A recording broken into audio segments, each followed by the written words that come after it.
Bonjour, bonsoir. Bienvenue sur la chaîne de l'immigration et de l'entrepreneuriat. Suite à la vidéo de Richard Martineau, alors je tiens à le rappeler, c'est un journaliste très connu et très suivi dans la province du Québec. Il a tourné en dérision la vidéo que j'ai faite dans un centre d'achat où je donnais des conseils aux nouveaux arrivants. Mais alors, un Français que je ne connais ni d'Adam ni d'Ève a pris ma défense et il va recadrer Richard Martineau. Je suis écouté la vidéo, mais en passant, je tiens à rappeler que lors de cette sortie de Richard Martineau, toute la communauté africaine m'a lynché sur les réseaux sociaux. Ils ont trouvé que j'en faisais trop. Mais pourtant, quand vous allez écouter ce français, vous allez vous rendre compte que mes conseils étaient justifiés. Bon, écoute. Pour lequel vous êtes là? Alors, le pauvre est tout perdu dans un grand centre d'achat. Donc, parce que c'est comme ça en Occident, il est perdu, puis il n'y a personne qui peut nous prendre par la main et nous aider. On écoute la fin extrêmement émouvante de sa vidéo. C'est la raison pour laquelle c'est important d'être éveillé dans les pays occidentaux. Il n'y aura personne pour vous tenir la main. Il n'y aura personne qui sera là pour vous parce que tout le monde est occupé et le temps, c'est l'argent. Oui, mesdames et messieurs, j'espère que vous êtes aussi choqués que moi. On n'aide pas les immigrants à se retrouver dans les centres d'achat. Ils sont trop grands. Avant hier, d'ailleurs, on en a trouvé un au Carrefour Laval. Ça faisait 2 mois qu'ils cherchaient la sortie.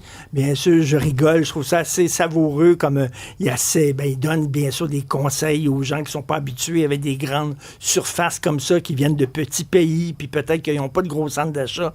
Donc, lui a mis ça sur sa vidéo. Je ne veux pas l'engueuler, là, mais je trouve ça particulièrement savoureux et ça nous met un petit sourire sur le visage. Moi, je pense clairement que vous n'avez pas compris le propos de Richard Martineau parce que de façon très objective, tu sais, il ne faut pas se limiter juste à cette vidéo-là. Il faut aussi regarder tout ce qui se passe sur cette Radio Cube, sur ce que Richard Martineau dit régulièrement sur les immigrants. Textualisation permanente que les immigrants sont la source de tous les problèmes au Québec. Si vous écoutez bien, comme vous le dites, la fin de la vidéo, il est en train de dire que, comme cet immigrant-là vient probablement d'un pays tout petit, alors tu sais, de façon assez évidente, on comprend que le monsieur vient probablement du continent africain. Des petits pays, ça n'existe pas, mais ça, faut être un peu cultivé. Clairement, Richard Martineau ne l'est pas. Où il dit, peut-être qu'il vient d'Afrique et peut-être qu'il est déjà passé en France. Tu sais, c'est cette espèce de préséance permanente, cette espèce de vision stéréotypée de l'immigrant africain qu'a Richard Martineau. Et il l'a mis tout de suite dans une case. C'est ça qui est triste. C'est ça qui est maladif dans cette radio-là et chez ces animateurs-là. C'est qu'ils ont strictement aucune ouverture d'esprit.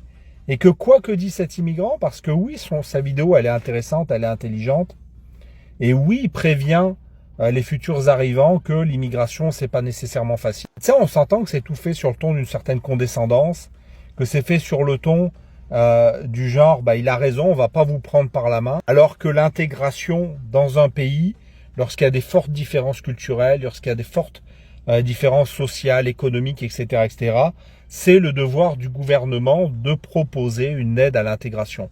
C'est normal. Et je pense qu'il y a un juste milieu entre prendre les gens par la main et faire tout à leur place et leur proposer une certaine assistance pour leur expliquer certaines règles du jeu. Le problème de ce genre d'intervention, comme le fait Richard Martineau, c'est que la condescendance et le pointage du doigt en permanence des immigrants, et surtout des immigrants soit musulmans ou d'origine africaine, parce que c'est vraiment ça, parce que c'est malheureux, mais ils se voient, ils se différencient physiquement, c'est pas pour rien qu'on parle de minorité visible, à la différence des immigrants comme moi, qui sommes blancs et qui parlons français depuis notre enfance, où il y a seulement notre accent qui nous trahit. Effectivement, on a cette ostracisation permanente. C'est permanent. Cette intervention-là, elle n'a même pas lieu d'être. Elle n'apporte rien du tout. Elle n'apporte rien du tout et dans les esprits les plus simples, elle ne vient que montrer un immigrant qui apporte des propos qui peuvent être considérés comme négatifs. Et tu ajoutes à ça quelqu'un qui a une parole qui est écoutée, qui a une portée en termes d'influence, comme Richard Martineau, comme sa radio. et qui vient rajouter de la condescendance dessus, ce qui fait que l'influence que ça a sur la population est nécessairement négative. Si vous ne comprenez pas ça, je ne peux plus rien pour vous malheureusement. Bonjour, bonsoir. Bienvenue chez notre partenaire Lobaf. Bienvenue sur la chaîne Immigration et Entrepreneuriat. Alors, vous savez qu'on a lancé la toute première formation « Comment ouvrir une épicerie au Canada ». Avec mon partenaire, on vous accompagne à lancer une épicerie comme celle-ci. Mais bien sûr, ça va demander que vous soyez concentré, que vous soyez assidu. Parce que vraiment, il y a des personnes qu'on accompagne qui n'ont pas le mindset entrepreneuriat et qui pensent que les choses vont se faire d'elles-mêmes. Non, non, non, non. Ça va vous demander beaucoup d'efforts. Et si c'est une formation qui vous intéresse, cliquez sur le lien dans la description de cette vidéo. Il nous fera plaisir de vous accompagner afin que vous puissiez avoir une épicerie comme celle-ci. À très bientôt.